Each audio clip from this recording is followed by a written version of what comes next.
How did Michael end up buried in his own backyard?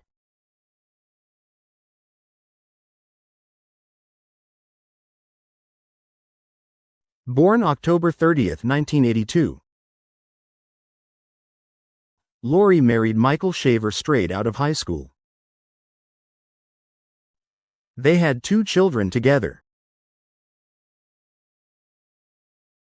Their relationship was volatile. On September 4, 2014, Lori reported a violent incident to police, having Michael charged with domestic battery. He then left the marital home, only to return in May 2015, 6 months before his disappearance. On November 9, 2015, friends and family began receiving texts and Facebook messages from Michael that sounded unlike him. On February 16, 2018, Michael's friend Frank calls police to conduct a wellness check. Frank stated that nobody had seen him for over 2.5 years. Following up on the wellness check, deputies were told that Michael had left the family and was in Georgia, stating the last time she saw him was at their DCF custody hearing in 2015.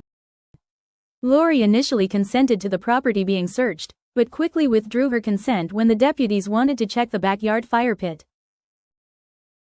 Friends and family became suspicious of this story as they knew he would not have left his children behind. Most of his possessions were still at the family home, and it was out of character to suddenly quit his job and give away all of his tools. It was later discovered that his driver's license and passport were no longer valid, and no claims for child support had ever been filed. In December 2015, Lori began an affair with Jeremy Townsend. In February 2016, Jeremy's wife Vanessa received a FB message from Michael exposing the affair. In January 2016, Lori became romantically involved with Travis Filmer, whom she married, despite still being legally married to Michael.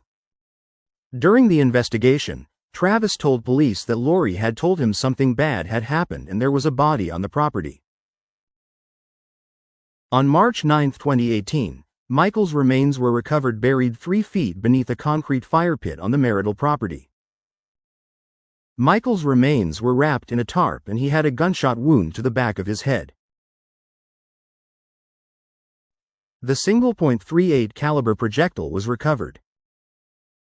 Lori was known to keep a pink .38 caliber handgun on her nightstand.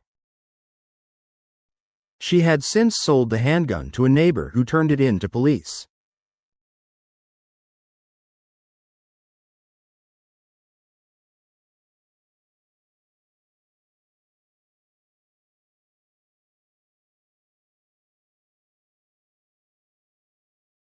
On November 1, 2020, 5 years later, Lori was charged with second-degree murder with a firearm enhancement. Her trial began on Monday, the 9th of September 2024. She is pleading not guilty. Sounds like an open and shut case? Well, that's where you'd be wrong. There is a twist in this tale that you never saw coming.